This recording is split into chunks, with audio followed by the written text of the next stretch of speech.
Bħalissa għaddejjin taħdidiet mal-gvern dwar il-kondotti hekk imsejħa maħmuġa ta' individwi li jkunu fost oħrajn skontaw sentenza l-ħabs sabiex fuqhom jibda jitniżel ukoll il-progress li tkun għamlet din il-persuna.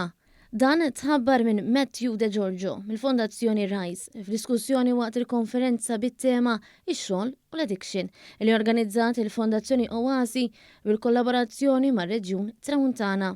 Din kienet waħda mit-temi li ġew diskussi waqt din il-konferenza li tefet dawl fuq x'impatt ikollu x-xogħol fuq persuna li tkun għaddejja minn sfidi ta' vizzi.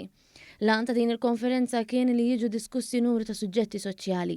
Fl-indirizz tiegħu, il-Ministru għall-Politika Soċjali Michael Falzon qal li l-Gvern qed jinvesti f'organizzazzjonijiet li jaħdmu ma' persuni li jkunu dipendenti fuq xi sustanza.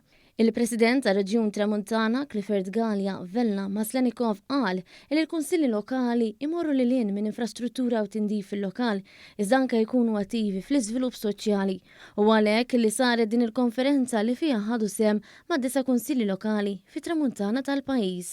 Għalhekk ħassejna ħtieġa li bħala Reġjun Tramuntana ngħinu l-Fondazzjoni Oasi li wkoll ħarġu bl-idea li nagħmlu din il-konferenza fejn l-attendenza kienet verament numeruża u anke l-Kunsilli Lokali attendew biex anke nqajmu kuxjenza u għarfien ħalli dak li jkun jaf li jekk ġala darba jgħaddi minn esperjenza li mhi xejn pjaċevoli ikun jaf kif jieħu ħsieba jikkura u anke joħroġ minnha. Fl-indirizz tal-eluq tiegħu il-President ta' Malta George Vella osserva li l-ħidma tal-Fondazzjoni Oasi tmur lil mill-irwol oriġinali tagħha taċ-ċentru ta' riabilitazzjoni.